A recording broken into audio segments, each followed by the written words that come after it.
آسمانی کتابوں میں سب سے زیادہ صحیح، سب سے زیادہ معتبر اور سب سے زیادہ پڑھی جانے والی کتاب قرآن کریم ہے۔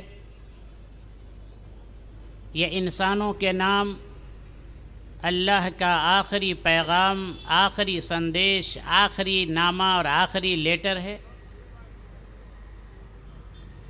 یہ ایسی کتاب ہے جس کی فصاحت بے مثل تو بلاغت عدیم النظیر ہے، جس کا انداز بیان پرشوکت و طرز کلام پر عظمت ہے۔ یہ وہ کتاب ہے جو اپنے فالوورز، اپنے ماننے والوں کے ہاتھوں میں آسمان و زمین کی، دنیا اور آخرت کی سعادت کی کنجیاں دیتی ہے۔ یہ وہ قرآن ہے جس نے بڑے بڑے سنگ دل انسانوں کے سینے کو چاک کر دیا اور جس نے زمانے کے بڑے بڑے سرماؤں کو اپنا سر رب کائنات کی چوکھٹ پر جھکا دینے پر مجبور کر دیا۔ یہ قرآن اللہ کی سب سے بڑی نعمت ہے، جس کا اظہار خود اللہ تعالیٰ نے فرمایا کہ الیوم اکملت لکم دینکم واتممت علیکم نعمتی، آج میں نے تمہارے دین کو مکمل کر دیا۔ اے نبی، اپنی نزول نعمت کا جو سلسلہ ہم نے حضرت آدم سے شروع کیا تھا، اتممت علیکم نعمتی، ہم نے اس نعمت کو آپ پر مکمل کر دیا۔ یہ نعمت ملی تو شاعری چھوڑ دی۔ وہ 7 قصیدے جو عرب کے نزدیک باعث فخر و ناز تھے، خانہ کعبہ پر لٹکائے جاتے تھے، جب قرآن نازل ہوا تو وہ سارے قصیدے اتار لیے گئے۔ ان میں ایک بڑے شاعر حضرت لبید بن ربیہ ہیں، مسلمان ہوئے، اسلام لے آتے ہیں، اور اسلام لانے کے بعد میرے بھائیوں 8 سالوں تک زندہ رہے۔ اس دوران، اس لانگ پیریڈ میں انہوں نے صرف ایک شعر کہا، اور اس شعر میں بھی اللہ کی تعریف بیان کی، الحمدللہ الذی اذ لم یاتنی اجلی حتی لبثت من الاسلام سربالا۔ حضرت امیر المومنین عمر فاروق ان سے ان کے اشعار سنانے کی درخواست کرتے ہیں، اور جواب میں جناب لبید بن ربیہ سورہ بقرہ کی تلاوت کر رہے ہیں۔ کہتے ہیں اللہ نے قرآن سکھا دیا، میں نے شاعری چھوڑ دی، شعر کہنا چھوڑ دیا۔ اس قرآن نے مختلف مراحل میں زمانے کے صاحب زبان فصحائے عدنان اور بلغائے قحطان، ان سارے لوگوں کو جنہیں اپنی زبان پر ناز تھا، مختلف مراحل میں انہیں چیلنج کیا، قل ان اجتمعت الانس والجن علی ان یأتوا بمثل ھذا القرآن لا یأتون بمثلہ ولو کان بعضهم لبعض ظہیرا۔ اس قرآن کے اثرات آپ پہاڑوں پر دیکھیں۔ اللہ تعالیٰ نے فرمایا انسان اگر ہم اس قرآن کو پہاڑ پر نازل کر دے، پست ہو جاتا، اللہ کے خوف سے ریزہ ریزہ ہو جاتا۔ تم انسان سینے میں دھڑکتا دل رکھنے والا، گوشت پوشت والا انسان، تمہارے اوپر اس قرآن کا کوئی اثر ظاہر نہیں ہوتا۔ اور اس پہاڑ کی مثال اس لیے ہم بیان کر رہے ہیں، ذرا سوچو تو ذرا، لو انزلنا هذا القرآن على جبل لرأيته خاشعا متصدعا من خشية الله وتلك الامثال نضربها للناس لعلهم يتفكرون۔ اس قرآن کے اثرات جنوں پر دیکھیے۔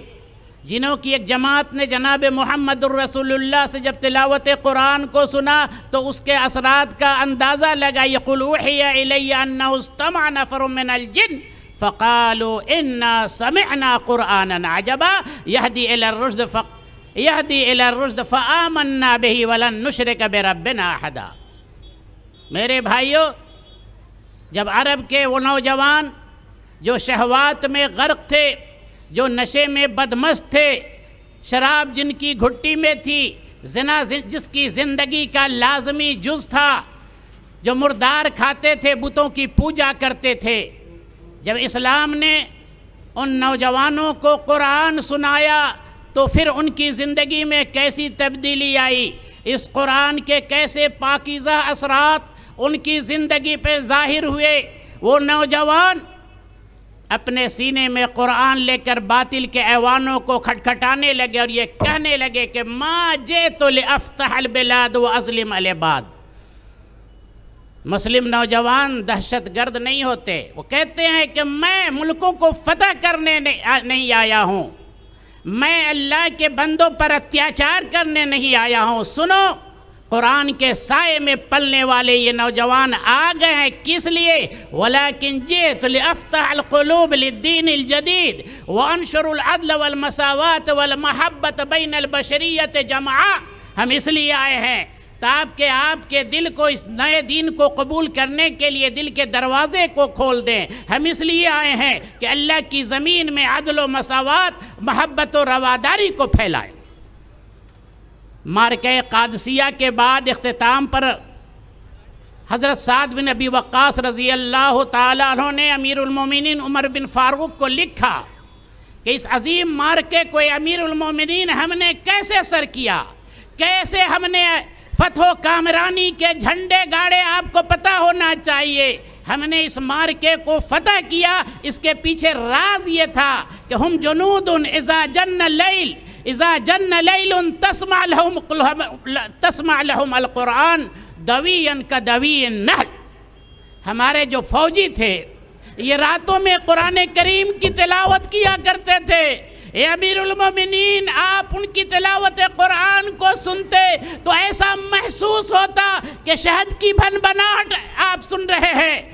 اور اس تلاوت قرآن نے ان نوجوانوں کے اندر شجاعت و بہادری کی ایسی آگ لگا دی کہ فَإِذَا أَقْبَلَ النَّهَرُ كَانُوا أَشَدُّ مِنَ الْأَسَدِ عَلَىٰ أَعْدَائِهِمْ۔ رات میں قرآن کی تلاوت کرتے تھے اور صبح جب میدان جنگ میں جاتے تو شیر سے زیادہ تیزی کے ساتھ وہ حملہ آور ہوتے تھے۔ میرے بھائیوں، یہی وہ قرآن ہے، یہ قرآن کریم آج اس کے اثرات کو دیکھ کر آج بڑی تیزی میں مغربی ممالک میں لوگ اسلام کو قبول کر رہے ہیں۔ آپ ان کے قبولیت اسلام کی وجہ جاننا چاہیں گے تو آپ سنیں گے کہ جب میں نے قرآن کو پڑھا تو ایسا محسوس ہوا کہ اس کا نور میرے دل میں داخل ہوا۔